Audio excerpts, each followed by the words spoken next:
Alright, hi everyone. I finally got the time to bring to you a nice new video. This one's me playing Guys. This deck came from Code Marvelous. It's called Garbage Man. You can search it up on Netrunner DB. It's a pretty interesting take on the Guys deck, and it uses a card that a lot of times I've dismissed as not good enough. It's just too many downsides. Autoscriptor.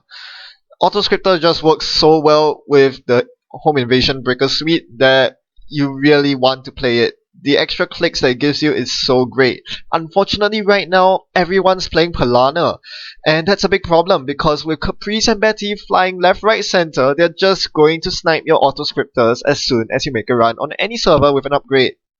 Can't help it. That's the way it is.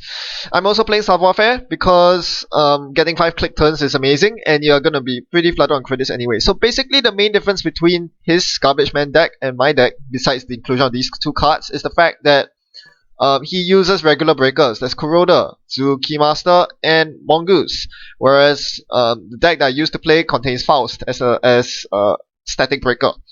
So that's quite a notable difference right there, because now this means that you can actually leverage on your huge amount of credits that you're going to get with Tech Trader.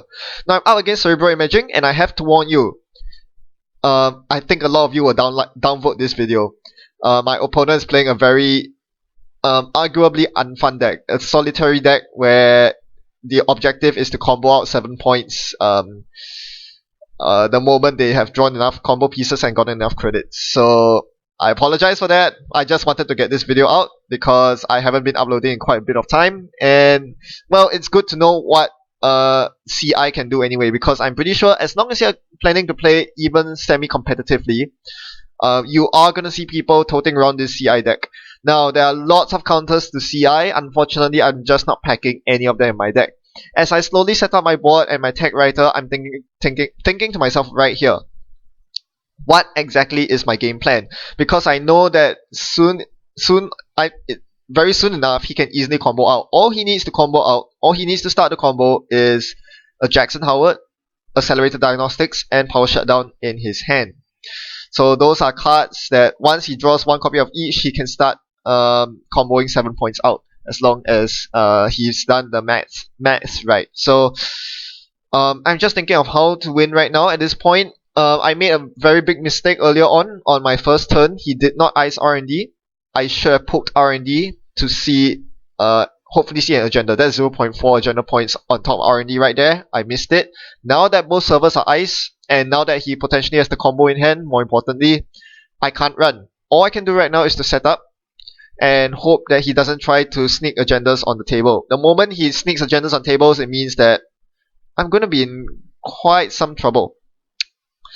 So right now, it's still fine. He cannot play Power Shutdown as long as I don't run. Which means that I can slowly set up my breaker suite. I am taking quite some time to set up. It's turn 7 and I've only found 4 breakers. Against a faster deck like Nerf Hub with Archangels and Toe Moves, I would have lost the game by now. 2 Astros would have been scored by this point. So yeah, if you're thinking about it that way, this deck is pretty lackluster in the sense that it cannot compete in the early game at all. There are Maker's Eyes and Legworks, and maybe I should be firing them, but against CI it's so dangerous. You don't want them to begin comboing out, because once they start, they won't stop until they win. Now, I have found 2 same old things, and these same old things are going to be my lifesavers right here. So what I plan to do, the really only option I have with my deck, is to fire both same old things for multi-access. So this guy's deck is all about the multi-access. It's kind of like my 7 Heaven Quetzal deck, where you run Maker's Eyes and Legworks, and you attempt to access as many cards as possible, because your win condition is getting to 7 agenda points. What cards do that better than Legwork and Maker's Eye? So I plan to get 3 R&D digs off. 2 clicks on Maker's Eye, 2 clicks on Legwork, and 1 more on the Legwork that I have in hand. How do you get 5 clicks, you might ask? I do not have Savoir-Faire, but I do have a program on Street Peddler that I'm going to trigger. I'm going to get the program off Street Peddler, and that will give me an extra click. So my first Legwork gets me the food from his hand. That's okay. I need to see more. Here comes the Maker's Eye. Onto the Turing. That's fine. I'm going to break through and see 3 cards. It's a Power Shutdown, a Reuse, and a Hades Fragment. Wow, that's huge. I'm 1 agenda away from winning. All I need to do is pop this Street Peddler and play the Where is my extra click? Is Jinteki bugged? I install a program. That's the first program I installed this turn. Where's my extra click? Autoscriptor says the first time you install a program from your grip, it has to be from your grip, not Stream Handler. Oh dear, that completely messed things up. Damn. I really need to pull the legwork off here. If I don't, he's gonna combo out the next turn. Oh man, that was all my plans ruined. Arguably a double legwork would have been better at that point, because at least I would have been able to hit a Jackson Howard and trash it. Right now the only thing I can do is to run his hand normally, and I don't hit the agenda, so I basically lose the game here. The rest of this video is going to be him comboing out, so you can skip the rest if you want. But I'm just gonna comment. Basically, yeah, my miscalculation cost me the game. I think a legwork into legwork would have been better there, because so far all he has been doing is playing events from his hand, playing hedge funds, playing reclamation orders, etc. The agenda density in his hand was probably higher than that in R&D. I did have a Maker's Eye in my hand. I could have gone for a Maker's Eye on my last click, but that would have been pretty useless, because of the 3 cards I saw on the first Maker's Eye, only one was an agenda, 2 of them were shipments that went back to the top of the deck. So the Maker's Eye would have only seen me 1 extra card, might as well run his hand instead. But you see the huge limitations of the Invasion Breaker suite. Look at my setup right now. I've used all my spikes. Both my spikes were gone because I decided to make 2 HQ runs, and that's a big problem.